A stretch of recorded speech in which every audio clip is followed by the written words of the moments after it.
اعوذ باللہ من الشیطان الرجیم بسم اللہ الرحمن الرحیم۔ ناظرین، آج ہم حضرت ابو سفیان بن حرب رضی اللہ تعالیٰ عنہ کے بارے میں بیان کریں گے۔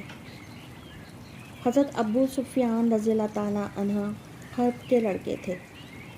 جنگ بدر سے پہلے مسلمانوں کا ایک تجارتی قافلہ ملک شام سے مکہ معظمہ واپس آ رہا تھا۔ حضرت ابو سفیان اس قافلے میں شریک تھے۔ مومنین کو تجارتی ناکہ بندی کے لیے اس قافلے کی تلاش تھی، لیکن وہ ہاتھ نہ آیا، بلکہ اتفاق سے کافروں کا جو لشکر اس قافلے کی حفاظت کے لیے آیا تھا، اس سے مومنین کی مت بھیڑ ہو گئی۔ جنگ احد میں حضرت سفیان رضی اللہ تعالیٰ عنہ کا کافروں کی فوج کے سپہ سالار تھے۔ جب جنگ رک گئی تو حضرت ابو سفیان رضی اللہ تعالیٰ عنہ پہاڑی پر چڑھے اور کہا، کیا اس قوم میں محمد صلی اللہ علیہ وآلہ وسلم ہیں؟ رسول اللہ صلی اللہ علیہ وآلہ وسلم نے فرمایا، ان کو جواب نہ دو۔ پھر حضرت سفیان رضی اللہ تعالیٰ عنہ نے کہا، کیا اس قوم میں ابو بکر بن قحافہ رضی اللہ تعالیٰ عنہ ہیں؟ رسول اللہ صلی اللہ علیہ وآلہ وسلم نے فرمایا، جواب نہ دو۔ پھر حضرت سفیان رضی اللہ تعالیٰ نے سوال کیا، کیا اس قوم میں عمر بن خطاب رضی اللہ تعالیٰ عنہ ہیں؟ پھر حضرت ابو سفیان رضی اللہ عنہ نے کہا، بے شک سب لوگ قتل ہو گئے۔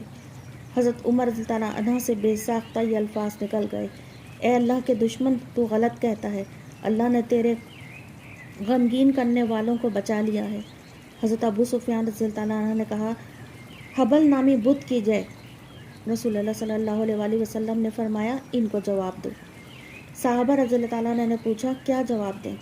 رسول اللہ صلی اللہ علیہ وآلہ وسلم نے فرمایا، یہ کہو، اللہ بلند و برتر ہے۔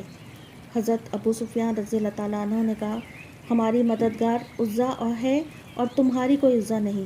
رسول پاک صلی اللہ علیہ وآلہ وسلم نے فرمایا، ان کو جواب دو۔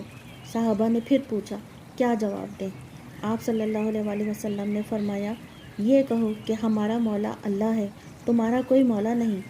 حضرت ابو سفیان رضی اللہ تعالیٰ عنہ نے کہا، یہ بدر کا بدلہ ہے، لڑائی مثل ڈول کے ہوا کرتی ہے، کبھی کسی کا نقصان اور کبھی کسی کا، تم مقتولین کے اعضاء کٹے ہوئے پاؤ گے، میں نے اس کا حکم نہیں دیا تھا، البتہ میں اسے برا بھی نہیں سمجھتا۔ جنگ خندق میں جن لشکروں نے مدینہ منورہ پر حملہ کیا تھا، حضرت ابو سفیان بھی ان میں شامل تھے۔ اس جنگ میں بھی انہیں بے نیل و مرام واپس آنا پڑا۔ صلح حدیبیہ کے زمانے میں جب رسول پاک صلی اللہ علیہ وسلم کا نامہ مبارک ہرقل شاہ روم کے پاس پہنچا تو اس وقت یہ چند آدمیوں کے شام میں بغرض تجارت آئے ہوئے تھے۔ ہرقل نے رسول پاک صلی اللہ علیہ وسلم کے حالات معلوم کرنے کے لیے ان سب کو ایلا طلب کیا جہاں وہ اس زمانے میں ٹھہرا ہوا تھا۔ ہرقل نے پوچھا، تم میں اس شخص کا جس نے نبوت کا دعویٰ کیا ہے سب سے قریبی رشتہ دار کون ہے؟ حضرت ابو سفیان رضی اللہ تعالیٰ عنہ نے کہا، میں ہرقل نے انہیں اپنے قریب کھڑا کر لیا اور پھر رسول پاک صلی اللہ علیہ وسلم کے متعلق سوالات کیے۔ حضرت ابو سفیان رضی اللہ عنہ نے اس خیال سے کہ لوگ ان کے جھوٹ سے ملوث کریں گے، رسول اللہ صلی اللہ علیہ وسلم کے متعلق غلط بیانی سے کام نہیں لیا اور تمام باتیں صحیح صحیح بتا دیں۔ اس کے بعد ہرقل نے رسول اللہ صلی اللہ علیہ وسلم کا نام مبارک سنا، دربار میں شور ہونے لگا۔ حضرت ابو سفیان اپنے صحافیوں کے باہر کر دیے گئے۔ باہر نکل کر حضرت ابو سفیان رضی اللہ عنہ کہنے لگے، ابو قشابہ کے لڑکے یعنی رسول اللہ صلی اللہ علیہ وسلم کا کام بہت بڑھ چکا ہے، اب تو روم کا بادشاہ بھی ان سے ڈرتا ہے۔ اس کے بعد انہیں یقین ہو گیا کہ رسول اللہ صلی اللہ علیہ وسلم ضرور غالب ہوں گے۔ جب مکہ کے لوگ قحط سالی میں مبتلا ہوئے تو حضرت ابو سفیان رضی اللہ عنہ جو اس وقت تک مسلم نہیں ہوئے تھے، رسول اللہ صلی اللہ علیہ وسلم کی خدمت میں حاضر ہوئے اور عرض کیا، آپ صلی اللہ علیہ وآلہ وسلم صلح رحمی کا حکم دیتے ہیں، لہٰذا آپ صلی اللہ علیہ وسلم خود بھی صلح رحمی کا لحاظ کرتے ہوئے اللہ سے دعا کیجیے کہ آپ کی قوم مضر وغیرہ ہلاک ہو چلی جا رہی ہے۔ رسول اللہ صلی اللہ علیہ وسلم نے فرمایا، مضر کے لیے دعا کرا رہے ہو؟ تم بڑے دلیر ہو کہ ایسی قوم کے لیے دعا کروا رہے ہو۔ بہرحال رسول اللہ صلی اللہ علیہ وسلم نے دعا کی اور قحط دور ہو گیا۔ جب رسول اللہ صلی اللہ علیہ وآلہ وسلم نے مکہ معظمہ پر حملہ کیا تو ابو سفیان رضی اللہ تعالیٰ عنہ مکہ کے باہر نکلے تاکہ آپ صلی اللہ علیہ وسلم کی کوئی خبر معلوم کر سکیں۔ رسول اللہ صلی اللہ علیہ وآلہ وسلم کے چوکیداروں نے انہیں دیکھ لیا اور پکڑ کر آپ صلی اللہ علیہ وسلم کی خدمت میں پیش کیا۔ حضرت ابو سفیان رضی اللہ عنہ رسول اللہ صلی اللہ علیہ وسلم کی خدمت میں پہنچ کر مسلمان ہو گئے۔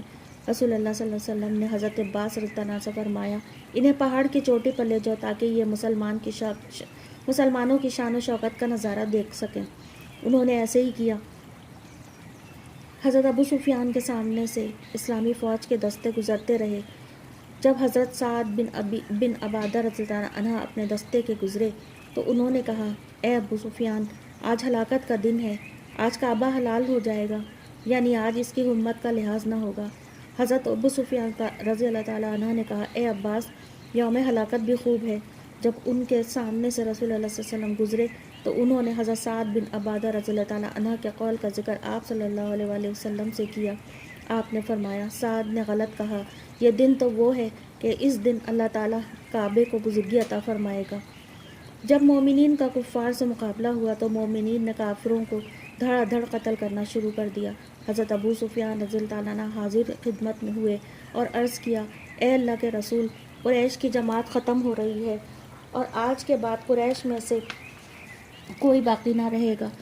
آپ صلی اللہ علیہ وآلہ وسلم نے فرمایا جو شخص ابو سفیان رضی اللہ تعالیٰ عنہ کے گھر میں داخل ہو جائے وہ امن میں ہے، جو ہتھیار ڈال دے وہ امن میں ہے۔ یہ سن کر بہت سے کافر حضرت ابو سفیان رضی اللہ تعالیٰ عنہ کے مکان میں داخل ہو گئے۔ فتح مکہ کے بعد حضرت ابو سفیان نے دیکھا کہ مسلمان ان کو اچھی نظر سے نہیں دیکھتے اور نہ ان کے ساتھ نشست و برخاست کرتے ہیں۔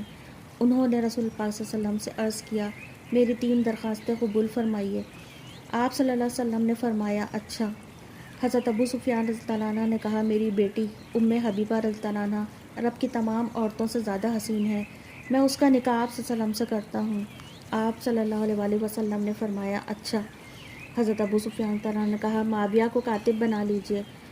رسول اللہ صلی اللہ علیہ وآلہ وسلم نے فرمایا اچھا۔ پھر انہوں نے کہا مجھے سپہ سالار بنا دیجئے تاکہ جس طرح میں مسلمان سے لڑتا تھا اب کافروں سے لڑوں۔ آپ صلی اللہ علیہ وآلہ وسلم نے فرمایا اچھا۔ حضرت ابو سفیان کا انتقال ملک شام میں ہوا۔